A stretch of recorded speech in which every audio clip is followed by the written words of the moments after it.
Salam sejahtera bagi kita semua.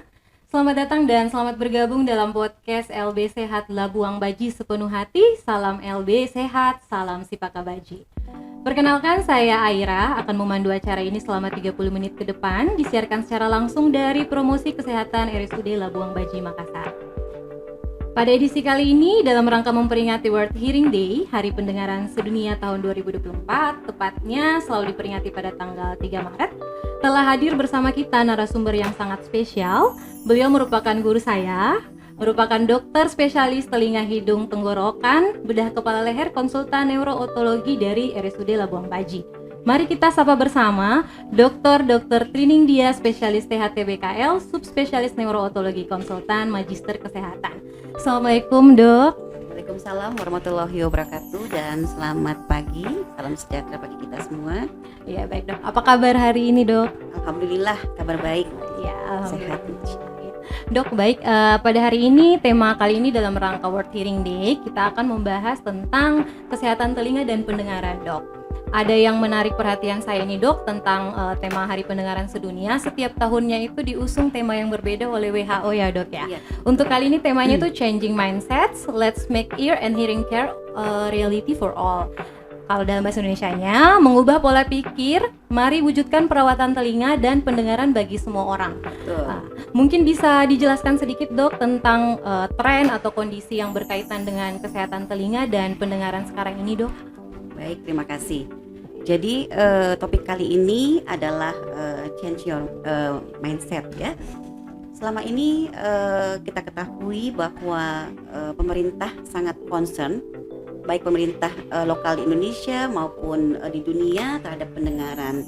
Karena kita tahu bahwa pendengaran termasuk disabilitas atau kecacatan yang cukup besar. Kalau tidak salah peringkat keempat ya di dunia ya.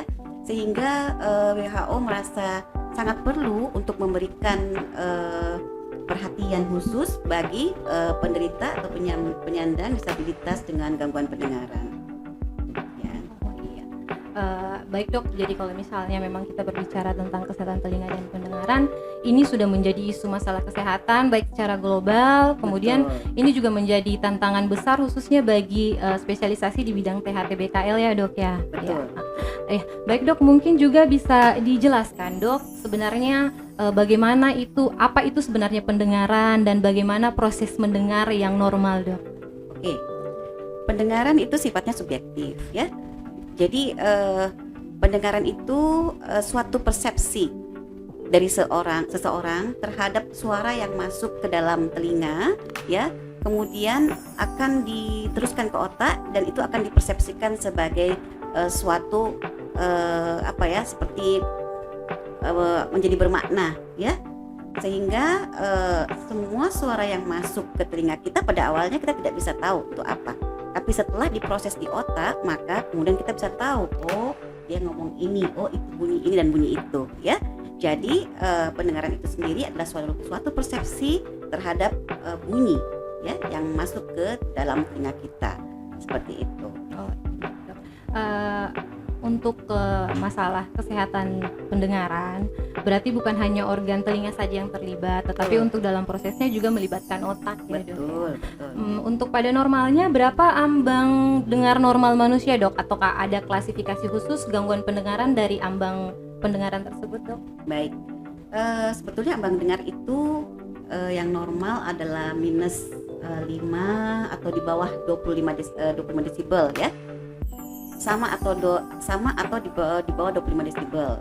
Kalau di atas 25 desibel, maka itu dianggap sebagai suatu masalah. Baik itu masalah dianggap sebagai gangguan pendengaran ringan, bahkan kalau sudah sangat berat itu bisa mencapai 100 desibel atau lebih, seperti itu. Tergantung klasifikasinya, Dok. Betul, ada. Jadi setiap orang gangguan pendengarannya nggak sama. Ada yang ringan, ada yang sedang, ada yang berat. Tergantung dari ambangnya. Kira-kira dia di mana dia masalahnya itu terjadi, ya. Kemudian jenis juga, ya. Jenis gangguan pendengaran itu juga ada 3 macam. Ada yang konduktif, ya, jika persoalannya atau masalahnya berada di telinga bagian luar, ya, atau bagian tengah. contohnya ada kotoran telinga, kadang-kadang bilang nggak enak, ya itu kemungkinan dia mengalami gangguan pendengaran kategori ringan, ya. Atau suatu infeksi telinga tengah, misalnya orang sini bilang mungkin togiang gitu ya. Kalau masih awal itu mungkin bisa ya ringan sampai sedang, tapi kalau sudah terlalu lama bisa menjadi berat, ya. Nah, yang sering kita temukan juga pada orang-orang tua yang sudah usia 60 tahun ke atas, itu adalah ketulian yang sifatnya sensorineural atau saraf, di mana rumah siputnya sudah mengalami keriput juga, ya, sel-sel di dalam rumah siput itu sudah keriput juga. Nah, itu ketuliannya biasanya bersifat sensorineural atau saraf, seperti itu, ya.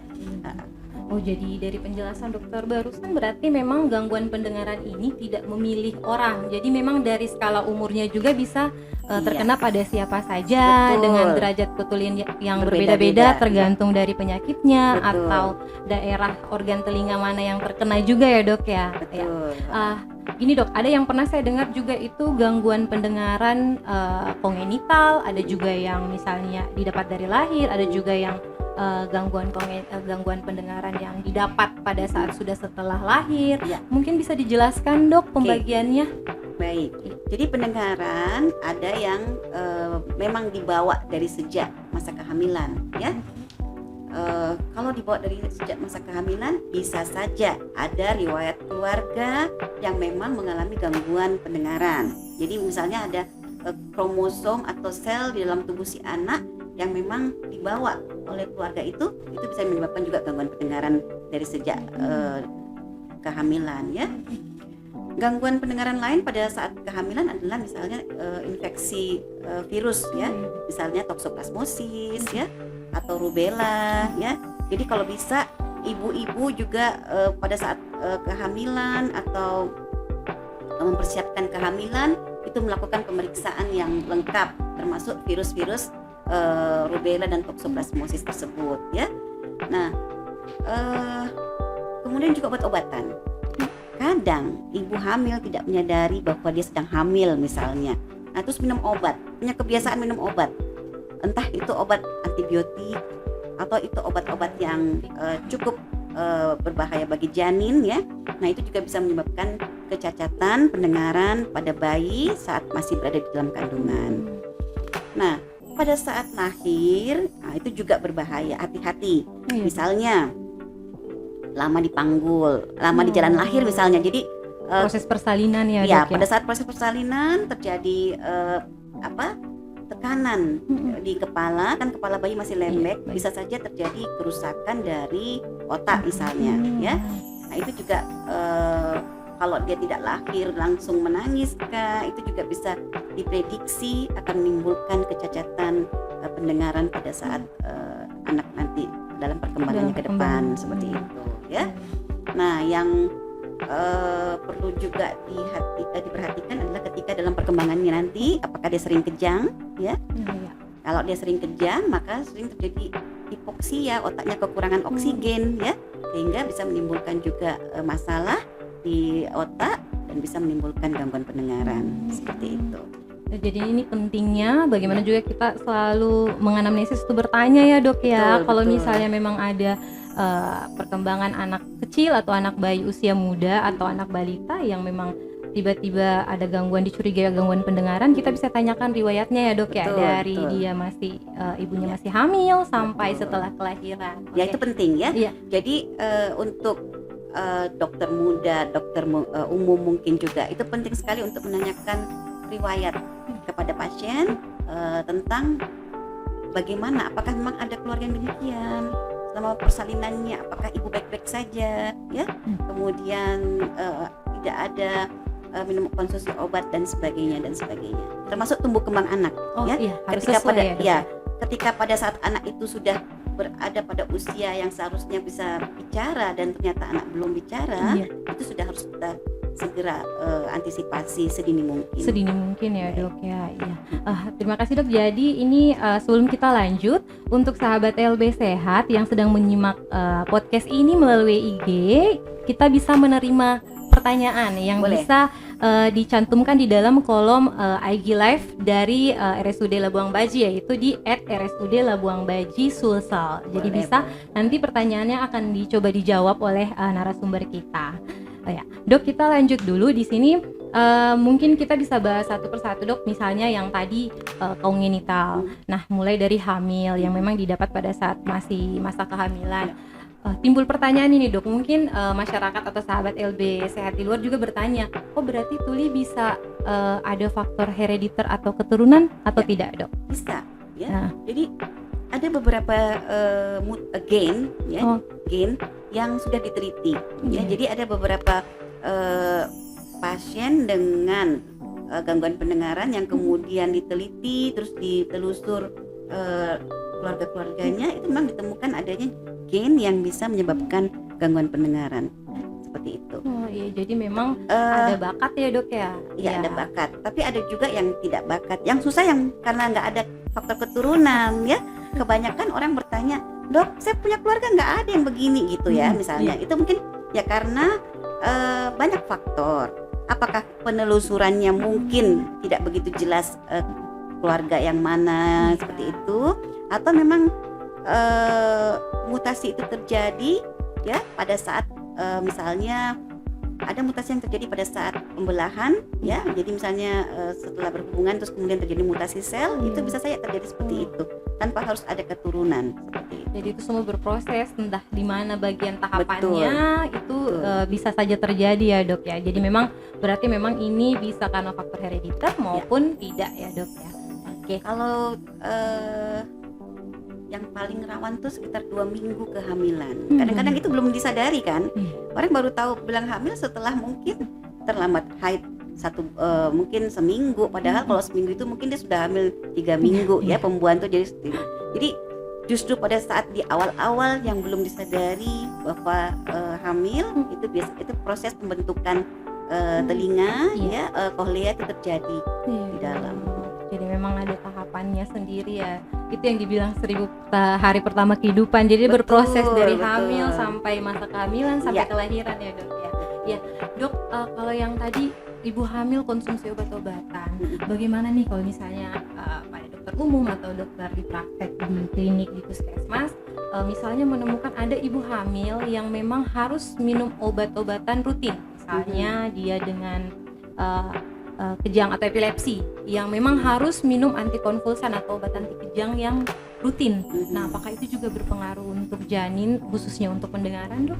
Ya, obat itu ada banyak macam ya. Untuk kasus-kasus ibu yang menderita penyakit kronis juga bisa sama ya. Selain kejang ini, kalau saya rasa mungkin kalau untuk penyakit kejang jarang ada yang menimbulkan reaksi pada pendengaran. Tapi bisa saja walaupun jarang ya. Nah, kita harus melihat dulu mana yang lebih urgent ya. Menyelamatkan si ibu dulu, baru menyelamatkan si anak. Sehingga komunikasi antara suami istri itu harus dibicarakan di awal, bahwa saya harus mengkonsumsi ini. Kemungkinan bayi ini akan mengalami seperti begini. Apakah keluarga bisa menerima apa tidak? Itu harus dibicarakan kembali ya. Sama dengan tuberkulosis. Iya, Dok. Ya, pada pasien yang mengalami kehamilan dan sementara pengobatan paru kronis, itu juga perlu dibicarakan dengan keluarga. Kemungkinan dampak dari obat yang diminum nanti apakah akan berpengaruh kepada janin. Tapi tentu saja saran kami kepada dokter-dokter yang yang memiliki pasien yang dalam kondisi hamil, sebaiknya mungkin menggunakan obat-obat yang aman ya, yang tidak ototoksik ya. Karena ototoksik kasihan kepada si janin. Kalau ibunya sendiri mungkin tidak terlalu masalah, tapi yang kita harus pikirkan adalah bagaimana ketika bayi tersebut lahir nantinya, seperti itu. Dalam perkembangan. Lahir. Berarti ini juga catatan penting untuk antenatal care-nya, Dok ya. Betul. Dalam mempersiapkan kehamilan pun harus dibicarakan baik-baik. Dan Betul. mungkin bisa dikonsulkan dari obstetrik ginekologi, bisa dikonsulkan ke bagian THT dalam mempersiapkan kehamilan ya, Dok ya. Jika ada masalah Memang ada dengan masalah si ibu ya, seperti itu. Dok, sebelum kita lanjut ini kayaknya sudah mulai rame di IG Live. Ada ini pertanyaan, mungkin saya bisa bacakan Dok, dari Agung Parem.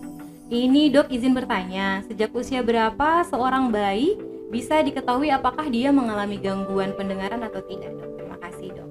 Oke, baik, pertanyaannya bagus sekali ya, Bapak Agung ya. Jadi seorang bayi, kapan kita tahu dia itu mengalami gangguan pendengaran? Dari sejak lahir ya. Jika kita adalah orang tua yang peka, maka sejak lahir kita sudah bisa mengira-ngira apakah anak kita mendengar apa tidak. Dari apanya Dok? Dia belum bisa bicara. Betul, belum bisa bicara. Tapi kita bisa melihat respon dari apa? Gerakannya misalnya ya. Pada saat bayi itu lahir, ketika ada yang ngomongnya agak keras ya di dekat dia, atau bunyi orang buka pintu, dia kaget tidak? Seperti itu ya. Kalau dia kaget, dia bergerak gitu, insya Allah kemungkinan besar dia mendengar ya.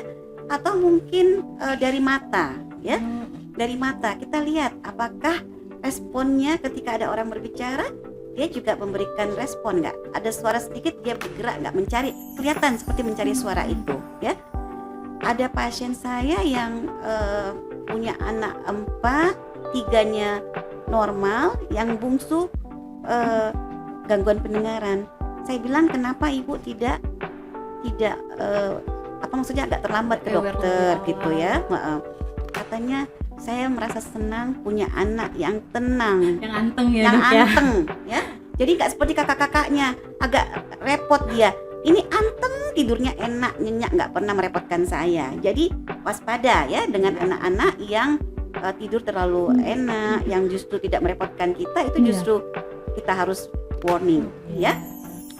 Nah, kalau kita sudah curiga bahwa anak saya ini ada sesuatu, maka kita bisa melakukan screening. Kita coba, kita tes pendengarannya ya. Paling cepat itu 2 hari sebelum keluar dari rumah sakit, kita sudah bisa tes pendengarannya dengan suatu alat khusus ya, yang disebut dengan auto acoustic emission ya. Nah, kalau kita lalai, misalnya kita tidak terlalu menyadari atau kita anggap itu baik-baik saja, nah hati-hati ya. Sebaiknya mungkin setiap bapak ibu pasti harus hati-hati, harus peduli. Nah, kalau misalnya tiba-tiba pada usia 3 bulan atau 6 bulan melihat ada sesuatu yang aneh, boleh dilakukan pemeriksaan screening juga di usia-usia seperti itu. Semakin cepat kita menemukan bahwa anak kita mengalami gangguan pendengaran, maka penanganannya akan semakin lebih baik. Seperti itu. Tentunya untuk prognosis atau kualitas hidup dari yang bersangkutan juga yang sakit juga lebih baik ya Dok. Betul. Ya Dok, terima kasih. Ini ada juga info ternyata di Indonesia itu diperkirakan bahwa bayi yang lahir tuli itu kurang lebih 5.000 per tahun. Sungguh sangat disayangkan ya Dok ya. Maksudnya ini juga menjadi masalah global, wajar ya Dok ya, karena menjadi sesuatu yang jadi PR, karena untuk menciptakan bangsa yang baik, yang berkualitas ya harus dari masa awalnya, masa kecilnya ya Dok. Ya, karena kalau kita tidak mendengar, bagaimana kita bisa menyerap ilmu dengan baik ya, untuk menghasilkan orang-orang yang berkualitas ya. Kita harus memiliki pendengaran yang baik seperti itu. Oh iya Dok. Ya Dok. Ini Dok, ada juga itu pertanyaannya Dok, misalnya ibu hamil atau merencanakan kehamilan, tapi dia itu memelihara hewan peliharaan seperti kucing. Tapi memelihara itu sudah dari sebelum masih muda mungkin, atau hobinya. Nah, pada saat memang memeriksakan kehamilan atau terlambat, bisa saja kan ada infeksi seperti itu. Nah, banyak itu pertanyaan tentang itu Dok. Mungkin ada edukasi atau pengetahuan, informasi yang bisa disampaikan untuk yang seperti itu Dok. Ya, jadi kalau sudah hobi ya, udah sayang sama kucing, susah mau dipisahkan ya. Kemudian itu dilakukan sudah sejak jauh sebelum menikah ya. Nah, pertama kita harus yakin bahwa kucing yang kita pelihara itu memang bebas dari virus. Dia juga ada vaksinnya juga ya. Jadi kucing yang kita pelihara harus itu divaksin, dijaga kesehatannya ya. Kemudian tidak boleh buang air sembarangan ya. Kucing yang buang air sembarangan ya, kemungkinan nanti kotorannya itu akan diterbangkan oleh angin ya, dan akan jatuh ke makanan dan dimakan oleh manusia, dan itu akan menjadi sumber virus lagi bagi manusia yang tersebut ya. Jadi pelihara kucing boleh, tapi kucingnya harus diperhatikan, dirawat, divaksin dan sebagainya. Jangan hanya sekedar sayang, tapi juga harus dijaga kesehatannya, karena itu untuk kita sendiri ya, untuk kita sendiri. Insya Allah kalau kita menjaga kesehatan kucing dengan baik, kita bisa terhindar dari virus toxo. Jadi lagi-lagi ini dari kesadaran diri sendiri ya dok ya. Iya, Jadi betul. memang kalau misalnya memang bersiap untuk merencanakan kehamilan, aman untuk calon bayi, memang harus punya nilai plusnya juga, kerja plusnya juga ya dok ya. Dok, untuk selanjutnya dok, kalau misalnya setelah kita mendeteksi, kemudian misalnya tadi kan ada katanya 2 hari, seandainya bayi itu diketahui ada masalah dengan gangguan pendengaran, tetapi di usia yang sudah lanjut, misalnya 6 bulan atau bahkan memang dia sudah masa PAUD atau apa, Ya. apakah itu terlambat? Apakah tidak bisa diatasi lagi dok? Baik, sebetulnya itu masuk kalau 6 bulan belum, tetapi kalau sudah setahun 2 tahun itu sudah masuk kategori terlambat. Tanda kutip ya, terlambatnya belum terlambat banget juga gitu. Jadi diharapkan apabila kita menemukan anak sedini mungkin dengan gangguan pendengaran, itu sudah sebaiknya dipakaikan alat bantu mendengar sejak dini ya. Kalau ditemukan usia 3 bulan, 3 bulan pakai alat bantu dengar. Ditemukan usia 6 bulan, 6 bulan dipakaikan alat bantu dengar ya. Kenapa seperti itu? Karena kalau ditemukan pada saat sudah lebih besar dari itu ya, misalnya dia masih bisa pakai alat bantu dengar, ditemukan pada saat dia sudah lebih besar usianya daripada itu, dia pasti akan melihat, kok ibu saya, bapak saya nggak pakai alat ini gitu. Jadi dia nggak mau gitu, sehingga alat itu akan selalu dilepas dan tidak efektif jadinya ya. Jadi itu salah satunya. Yang paling penting adalah mengaktifkan sel di rumah siput itu ya, agar supaya terbiasa mendengar suara, sehingga sedini mungkin sebaiknya segera dipasangkan alat bantu dengar supaya selnya mulai bergetar. Kalau tidak dipasangkan alat, maka selnya nggak pernah tahu itu tidur terus. Jadi harus dirangsang juga agar supaya mulai bisa bergetar seperti itu. Kerjanya juga seperti yang seharusnya. Iya betul, sedini mungkin. Iya. Sedini mungkin. Iya. Kalau Boleh, kenapa harus cepat juga dilatih bicaranya? Karena tulang langit-langitnya masih lunak begitu. Kalau sudah 4 tahun itu sudah bisa dikatakan sangat terlambat karena sudah kaku ya. Langit-langitnya sudah kaku sehingga pada saat nanti dia belajar itu jauh lebih sulit ya. Dalam pengucapan jauh lebih sulit, dan kekurangannya pun ya, kecatatannya pun akan lebih kelihatan karena sudah kaku seperti itu. Oke dok, ini ada pertanyaan dari IG Live juga dok, dari Nai. Itu ditanyakan, selamat pagi dok, izin bertanya dok, jikalau bayi baru lahir hendak di screening tapi di daerah tidak ada fasilitas dok, kapan batas maksimal harus kami bawa bayi kami untuk di screening pendengaran dok? Jadi tadi mungkin sudah dijelaskan, tapi batas waktu bisa jadi warning untuk semua ibu. Baik, batas waktu ya secepatnya gitu. Kapan ada waktu kita untuk ke kota ya, untuk ke Makassar misalnya, sebaiknya harus segera dijadwalkan begitu. Saya nggak tahu usia anak ibu berapa, yang jelas bahwa semakin cepat tentu hasilnya mungkin penanganannya juga mungkin akan semakin lebih baik seperti itu. Jadi semakin dini semakin baik juga Betul. hasilnya dok. Tapi belum tentu bahwa seorang anak yang belum bicara itu belum tentu dia mengalami gangguan pendengaran ya, karena ada faktor lain juga. Misalnya dari sentral, dari otaknya misalnya. Pada anak-anak autis kadang-kadang dia mendengar tetapi bukan pura-pura mendengar, memang dia tidak ada perhatian gitu untuk memberikan respon kepada orang tua dan sebagainya. Jadi memang perlu dilakukan tes pendengaran secepatnya seperti itu. Jadi ada kondisi-kondisi tertentu juga, kondisi komorbid atau penyerta. Jadi bukan semata-mata karena dia tulito, tapi memang misalnya kayak anak-anak spesial, autis, adik-adik kan bisa dalam kondisi seperti itu ya dok ya. Betul. Maka tetap harus ada screening, itulah pentingnya.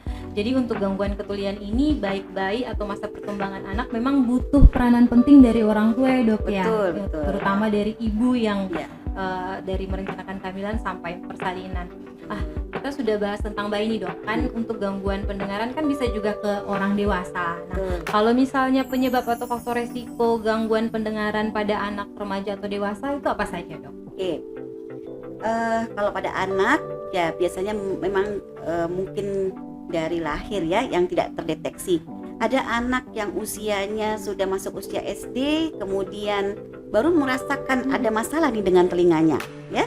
Setelah diperiksa, kita lihat kalau penurunan pendengarannya sudah sedemikian jauh, berarti kemungkinan anak ini sebenarnya mengalami gangguan sejak lahir. Nah, kita tanya lagi, umur berapa baru anak ini mulai bisa bicara? Biasanya dia agak delay juga. Jadi kalau kita punya pendengaran bagus cuma sebelah, yang sebelahnya mengalami gangguan sejak lahir, maka itu akan mengalami delay speech, dia akan terlambat bicara. Karena kita harus memiliki dua kiri kanan untuk bisa menangkap. Kalau cuma satu bicara tapi agak terlambat, ya. Nah, kalau semakin besar, misalnya remaja, kita lihat dulu nih kebiasaannya. Zaman sekarang model nih pakai headset ya. Kadang-kadang sampai tidur dipakai ya. Aku sampai pagi dok itu gitu, karena nggak ada yang temenin di kamar kos misalnya ya. Itu hati-hati ya, karena kebanyakan anak muda sekarang kalau kita periksa pendengarannya dengan komputer, kita melihat sudah ada penurunan pada frekuensi di 4.000, 6.000 sudah mulai turun. Ya, dia penggunaan headset yang salah gitu. Jadi bising yang tidak disadari seperti itu ya. Atau dia juga sering main ke suatu zona permainan yang di mall itu ya, tidak disadari bahwa tempat-tempat seperti itu memiliki kebisingan di atas 100 desibel. Nah, itu nggak boleh terlalu lama ya. Mungkin ya paling lama mungkin 1-2 jam kemudian keluar lagi, begitu baru masuk lagi. Harus diistirahatkan. Karena kalau saraf pendengaran kita terlalu mendapatkan bising yang kuat, maka dia akan lelah ya. Kalau terlalu lelah ya lama-lama dia akan pingsan. Kalau pingsan ya udah jadilah gangguan pendengaran tersebut seperti itu. Mungkin kalau pingsan-pingsan keluhannya adalah tinnitus, bunyi-bunyi. Dok, kenapa telinga saya bunyi-bunyi ya? Nah, itu harus segera kita lihat penyebabnya di mana ini, kenapa dia bisa bunyi telinganya gitu. Satu lagi untuk orang tua. Ya. Untuk orang tua usia produktif bisa saja karena bekerja di tempat bising, di pabrik yang bising, tidak menggunakan alat pelindung telinga misalnya ya, atau memang tinggal di lingkungan yang bising, jadi rumahnya dekat bengkel misalnya, atau rumahnya dekat bandara, dekat pabrik, itu juga bisa berpotensi menimbulkan kerusakan pada rumah siput secara cepat seperti itu. Yang sering sekali kita temui adalah berhadapan dengan orang-orang tua, dalam hal ini kakek mungkin ya, opa, oma ya, itu dia alami itu, tidak alami, pasti mengalami penurunan pendengaran karena sel rambut di rumah siputnya memang sudah mengalami penuaan juga gitu, jadi mengecil sehingga kalau bicara sama opa oma harus keras. Salah ya, bicara sama opa oma nggak boleh keras karena nanti opa oma marah ya. Ya, opa oma pasti marah kalau kita berteriak karena pada pasien namanya itu presbikusis, gangguan pendengaran pada orang tua itu namanya presbikusis. Kalau kita bicara pada orang tua nggak boleh teriak-teriak. Semakin besar suara yang kita kasih maka semakin sakit telinganya ya.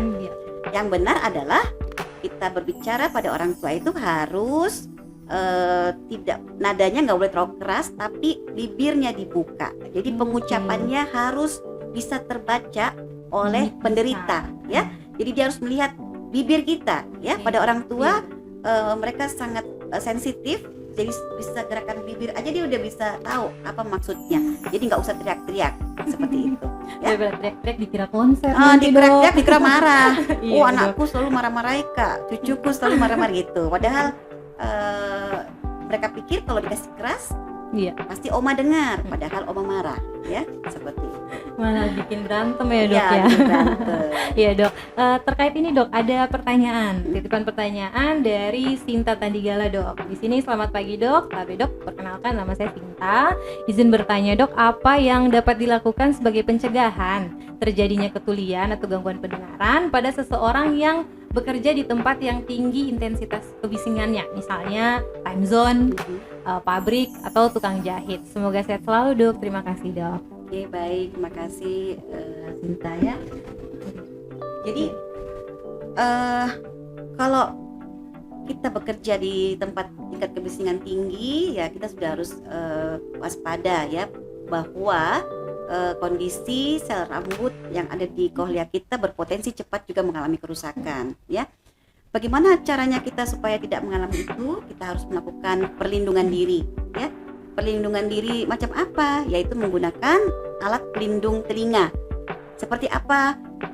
Ada earplug. Jadi kayak karet itu yang dimasukkan ke dalam telinga. Nah, itu lumayan cukup bisa membantu mengurangi meredam suara yang masuk. Begitu juga earmuff ya. Earmuff itu kayak headphone gitu. Itu juga bisa membantu mengurangi atau meredam suara yang masuk. Dan intinya tidak boleh terlalu lama ya berada di ruangan yang bising tersebut ya. Harus sering-sering keluar dari tempat tersebut, beristirahat untuk mengistirahatkan sel rambut yang berada di rumah siput tersebut. Ya. Jadi penting juga dari kita yang menjaga itu. Tapi kayaknya standar keselamatan kerja juga memang seperti itu dok sekarang ya, sudah ada bahwa harus penggunaan earplug itu rutin karena mendeteksi tahu-tahu nanti ketulian terjadi akibat beban kerja. Jadi memang saya rasa sudah ada standarnya seperti itu ya dok ya pemakaiannya. Cuman tidak semua perusahaan menyadari pentingnya pendengaran ya. Kadang ketika karyawannya sudah mengalami gangguan pendengaran, nah di tes pendengaran ternyata ini akibat bising.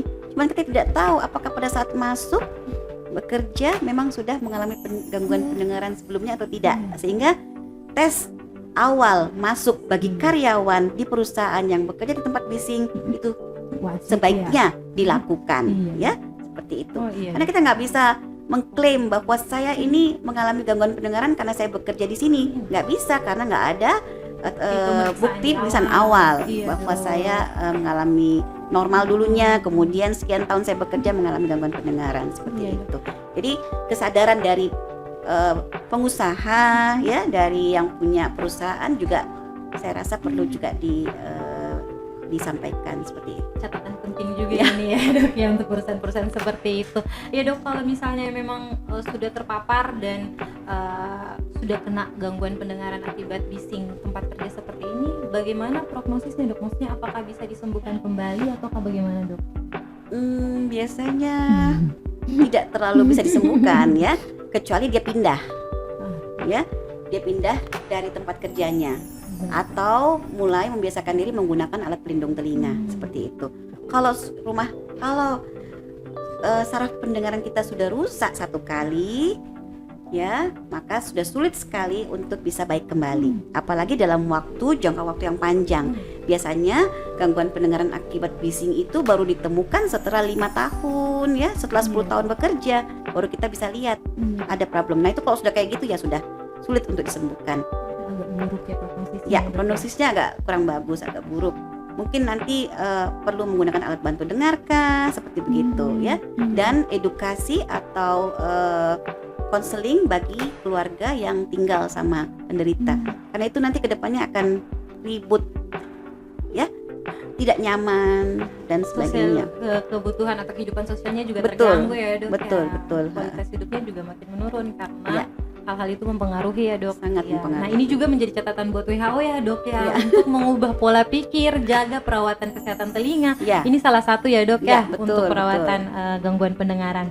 Dok, ini yang ingin saya tanyakan dok, pernah saya baca memang merokok juga adalah salah satu faktor resiko penyebab dari gangguan pendengaran dok. Mungkin hubungan atau prosesnya seperti apa dok? Ya, hubungan kalau mau dikatakan bahwa pasti merokok itu mengalami gangguan, enggak juga. Saya punya kakek perokok berat, toh pendengarannya juga nggak begitu ya. Jadi tergantung jenis selnya ya. Sel di tubuh manusia antara telinga kiri dengan kanan tidak sama, kekuatan selnya nggak sama ya. ada telinga kiri lebih lemah dibandingkan telinga kanan, misalnya seperti itu. Termasuk juga pasien merokok. Tidak semua pasien merokok juga bisa menimbulkan gangguan pendengaran. Tetapi kalau terjadi itu disebabkan oleh karena pembuluh darahnya mengalami keracunan. Nikotin misalnya itu bisa menyebabkan pembuluh darahnya jadi menyempit, ya, mengecil. Banyak saraf-sarafnya yang mati karena kekurangan oksigen, karena kekurangan pasokan udara ke dalam rumah siput itu berkurang akibat rokok, ya, kerusakan pembuluh darah terutama di daerah rumah siput itu seperti itu. Kalau tadi saya bilang merokok, di sini sudah panik ya dok, karena mungkin khawatir ya? Karena perokok dok. Ya. Kalau tren anak muda sekarang kan nge-vape dok, Ya. Apakah itu berpengaruh juga dok? Sama saja sistem kerjanya atau gimana dok? Saya nggak tahu, belum ada penelitian mungkin tentang itu. Cuman menurut konon kabarnya nge-vape itu lebih berpotensi, lebih berbahaya dibandingkan rokok. Sudah senyum-senyum lagi nih. Jadi memang karena itu tren merokok di usia muda. Betul, kemudian dibilang jangan merokok, tiba-tiba beralih, oh ya dok, saya sudah nggak merokok tapi saya vape sekarang. Padahal kan sama saja. Malah memang berdasarkan penelitian vape itu lebih beresiko, lebih berbahaya daripada rokok. Jadi memang mau vape atau rokok juga sebaiknya, bukan hanya itu kan dok, untuk kesehatan telinga, untuk yang lainnya juga kan dok. Ya dok, setelah kita bahas tentang faktor, penyebab dan yang lain cukup banyak, sekarang kita masuk bagaimana sebenarnya dok, mungkin ada tips, masukan bagaimana caranya kita menjaga atau merawat kesehatan telinga dan pendengaran dok. Oke, baik. Yang pertama, terutama tidak usah selalu mau membersihkan telinga, ya. Habis mandi saya wajib dok pakai cotton bud, itu nggak perlu, ya. Kenapa nggak perlu? Karena telinga mempunyai mekanisme untuk mengeluarkan kotoran sendiri, ya. Ketika kita berbicara, ketika kita makan, mengunyah, ya, menguap, maka kotoran telinga itu akan berjatuhan dengan sendirinya, ya. Kecuali orang-orang yang memiliki struktur model yang telinga yang memang lebih rumit, ya, agak sedikit, yang telinga itu nggak lurus, tapi ada orang yang memiliki yang telinga yang lebih bengkok begitu. Nah itu memang harus setiap mungkin 3 bulan atau 6 bulan sekali bisa memeriksakan diri ke dokter spesialis THT hanya untuk membersihkan saja, nggak apa-apa, ya. Nah kemudian yang kedua, yang pertama kebiasaan membersihkan telinga. Yang kedua, kalau sering juga ya, misalnya menggunakan headset, ya itu juga sebaiknya dikurangi, ya. Gunakan secara bijak, ya, misalnya pakai rumus 60-60, ya. Volume 60, ya, dan paling lama sekitar 60 menit, ya. Tapi tidak boleh secara terus-menerus, harus kadang-kadang harus berhenti juga seperti itu, tidak boleh 60 menit terus-menerus seperti itu, ya. Terus kemudian juga kalau mulai rasa ada misalnya kita bekerja juga harus lihat situasi, ya. Bekerja di tempat yang bising, sebaiknya kita selalu menggunakan alat pelindung telinga seperti itu. Jadi yang seperti yang tadi disampaikan, kita lebih ke perawatan pencegahan juga, ya, terutama juga bawa anak-anak ke suatu area permainan, itu kita asik juga di dalam, ya. Kita nggak pikir bahwa bahaya itu bisa terjadi untuk anak, bahaya juga untuk kita, seperti itu. Jadi jangan asal dikorek-korek, karena kalau misalnya dikorek-korek seperti itu kan bisa kotoran yang di luar, yang tadinya di luar bisa terdorong masuk, salah satunya dok, seperti itu, ya. Kalau ada kotoran kelihatannya cotton budnya bersih, padahal kotorannya malah terdorong ke dalam. Tiba-tiba lama-lama telinga terasa penuh, padahal sudah numpuk semua di dalam, ya dok, ya. Dan dok, infeksi terjadi kalau sering dikorek, terjadi infeksi. Jadi keluar cairan, ya dia bilang, dok, telinga saya keluar cairan, ya ternyata disentuh sudah sakit, itu sudah infeksi. Itu pada saat kondisi sakit baru biasanya yang datang periksa, ya. Betul. Pas ditanya ternyata memang suka setiap habis mandi, setiap apa, gatel dan sebagainya. Dok, ini juga mungkin untuk ibu-ibu juga ya dok, ya, yang menyusui, yang kasih susu, biasanya kan kalau salah posisi itu kan bisa ya dok, ya. Mungkin bisa jadi edukasi bagi ibu-ibu yang lagi menyusui atau usianya itu, dok. Kenapa bayi yang disusui sebaiknya dalam posisi setengah duduk, ya, jangan rata begitu, dibaringkan rata dengan tempat tidur, karena posisi saluran tuba Ya, jadi di telinga kita ini ada saluran yang berhubungan dengan hidung. Pada bayi salurannya masih lurus begini, ya, belum datar begini, belum menyudut, tetapi datar, sehingga pada saat menyusui, ibu menyusui si anak, maka bisa saja air susu yang itu masuk ke dalam telinga, ya, sehingga terjadi apa yang disebut dengan infeksi telinga bagian tengah, ya. Kemudian juga kalau anak-anak lagi flu, ya, demam-demam dikit atau flu, segera dibawa berobat. Karena biasanya infeksi pada hidung bisa juga menyebar ke telinga karena strukturnya memang yang masih sejajar dengan telinga, ya, seperti itu. Dok, ini ada mungkin pertanyaan lagi, Dok, sambil kita jawab. Assalamualaikum, izin bertanya, Dok, saya sudah operasi gendang telinga 2 bulan yang lalu, tapi telinga saya kadang bunyi dan kadang gatal, Dok. Mohon advice-nya, Dok. Terima kasih. Oke, baik. Sekarang kita lihat dulu, ya, bunyinya karena apa? Apakah bunyinya memang ada sebelum operasi atau bunyinya timbul sesudah operasi, ya? Kemudian juga harus dilihat gatalnya kenapa, gitu. Apakah memang sebelumnya sering gatal sebelum operasi atau baru-baru saja setelah operasi? Karena gatal itu banyak faktor, ya. Bisa karena kotoran telinga, bisa juga karena ada alergi misalnya, ya. Jadi kalau alergi itu selalu gatal, pengen dikorek gitu. Nanti kalau dikorek bisa infeksi lagi, ya. Dan bisa menimbulkan bunyi juga. Nah, sekarang bunyinya juga harus dilihat apakah bunyinya terus menerus, tidak berhenti, atau bunyinya hanya datang sebentar saja kemudian berhenti. Harus dibedakan, ya. Sebaiknya dikonsultasikan lagi, datang ke dokter THT untuk dilihat masalahnya apa. Oke, Dok. Mungkin ini terakhir, Dok, pertanyaan terakhir. Lagi tren nih, Dok, candle ear. Aduh. Nah, itu lagi tren di mana tempat kecantikan atau tempat perawatan itu selalu ada yang menawarkan. Iya, menawarkan. Itu bagaimana, Dok? Sebenarnya itu bagian perawatan telinga kah ataukah malah membahayakan telinga, Dok? Baik. Jadi sejak berapa tahun kemarin, ya, mungkin ada 5 tahun lalu itu sudah dilarang. Ya, masih ada, Dok. Ya, WHO sudah melarang, ya, menginstruksikan untuk tidak mengizinkan salon-salon itu menggunakan candle ear, karena pertama itu bahannya kan dimasukkan panas-panas, ya. Dimasukkan panas-panas bisa melukai liang telinga kita yang tipis, ya. Liang telinga itu tipis sekali sehingga mudah lecet. Kalau dimasukkan panas-panas bisa dibayangkan ketika ditarik pasti dia lecet, ya.